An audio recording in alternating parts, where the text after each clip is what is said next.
So, Mike, great challenge ahead of you guys. What do you think of the matchup against Canada? No, we know that Canada's a great team. They had a very good tournament so far. They have a lot of great players, experienced players. Big names, especially like NBA guys. So for us, we are excited. It's the quarterfinals. It's do or die at this point. So we're gonna give it everything we got, and we came here to win as well. And I think we're a great team as well. So we've shown that we can compete with anybody, and in this kind of tournament, when it's do or die like this, anything can happen. You've been with the Slovenian national team for quite some time now. How's your relationship inside of the group? What's the atmosphere inside of the locker room with these guys? It's great. It's great. I mean, it's an amazing chemistry that we have in this team. I think it shows on the court just how well we play with each other. You can just tell everyone really enjoys being around each other. And the longer I'm here, the more I've really enjoyed it. I feel like I've really grown relationships with these guys. And, every summer I'm getting to learn a little bit more about Slovenian culture, and I still need to work on the language a little bit, but just every summer I just feel closer and closer. Many fans in Serbia also happy because of your good games here in Slovenia, especially Red Star fans. Good. I'm excited. I'm excited to go to Belgrade. First, hopefully we can take care of business here, but I'm definitely excited to start the season as well.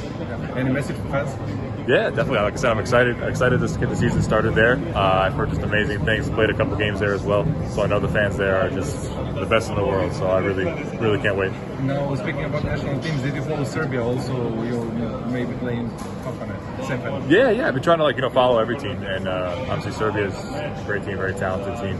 They've been able to do a lot of this tournament, and the potential matchup for us in the future. Not looking ahead, but you always want to be aware. So they've been doing a great job, and like I said, they're obviously a very talented team as well. And also a few words about Luka and his impact. Yeah, Luka. I mean, obviously Luka's amazing. He's been carrying us this whole time. He's been phenomenal. He always is, and he's a huge focus point for a lot of teams. And what happens when you're one of the best players in the world. He's always here for good atmosphere. What's the craziest thing he did to you all? Oh, the craziest thing. I don't know. He always he loves to just have a good time. He's loves pranking guys, just wants to always play some sort of game, can turn anything into a game. It's incredible. It's we're all adults here, but it's when it comes to creating games, it's like little kids. You talked about Serbia, you faced Germany. Which are the teams that are intriguing you the most, and which are the favorites in your opinion for a medal eventually? That's a good question. I think there's a lot of good teams. Obviously, we just played Germany, and they're a really good team. It wasn't our best game, but at the same time, I think that they're a very good team. And if they're able to get Franz back as well, he's an amazing player for them. You always got to count the United States as a favorite, and then if you say that, you got to say Lithuania is a favorite as well. Also, I got basket news over here, so I got to be careful, But no, you got to say that. I mean, there's so many different teams. Every team there in the quarterfinals, Canada has been playing great. They have a lot of talent. So, as far as favorites, like I said, all of those 5 teams I just mentioned, maybe would be the favorites. But really, I think it's kind of an open field, in my opinion. And what about these guys? Were you surprised by the outcome, the game against the United States? What's your opinion on the game? No, it was great. We only got to see it a little bit because our game ended, and guys were following it as soon as the game ended. But it was after your game, you kind of take a little while to start checking the other stuff. But it was amazing. I think they did a great job. They played a great game. They really, did a good job going inside. Valanciunas was amazing for them. But I think it was an all-around team effort. If you look at, even just looking at the box score, I think everybody contributed, and they've been having an amazing tournament. I know that they had some issues with guys not coming and all that kind of stuff, but I think they really stepped up and shown what they could do. What's the best thing you learned from Coach Sekulic since you joined the national team? Yeah, no, he's been great. I think he really does a good job of giving us a lot of freedom.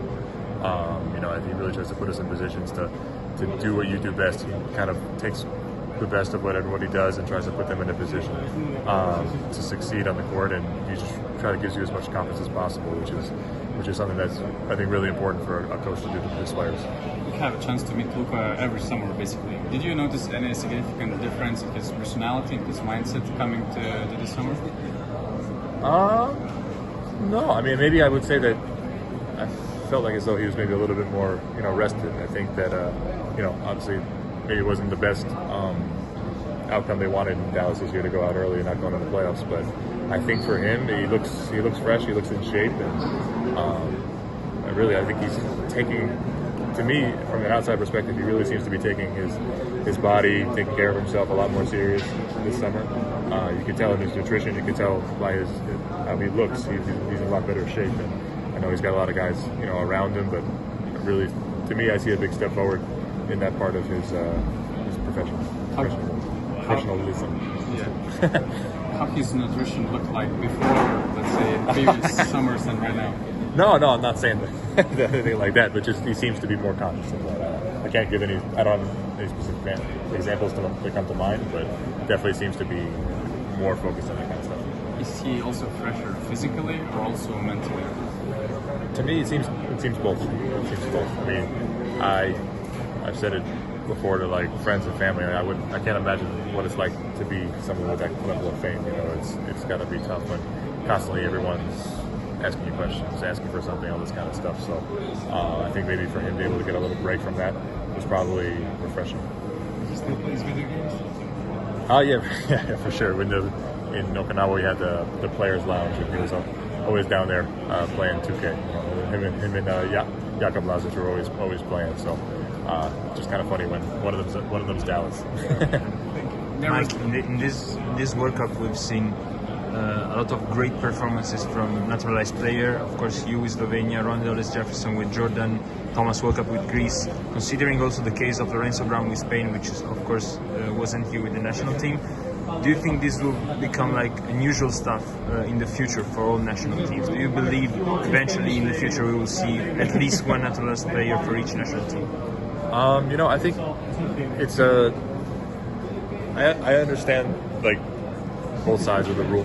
Like some people are for it, some people are not for it. But for me, I think it helps kind of make teams competitive, and I'm sure that in the future teams will do it more, because sometimes teams are really just a piece away. As I think Slovenia, as we can show that like it's just adding one person in a position that just they don't have as many big guys in this generation.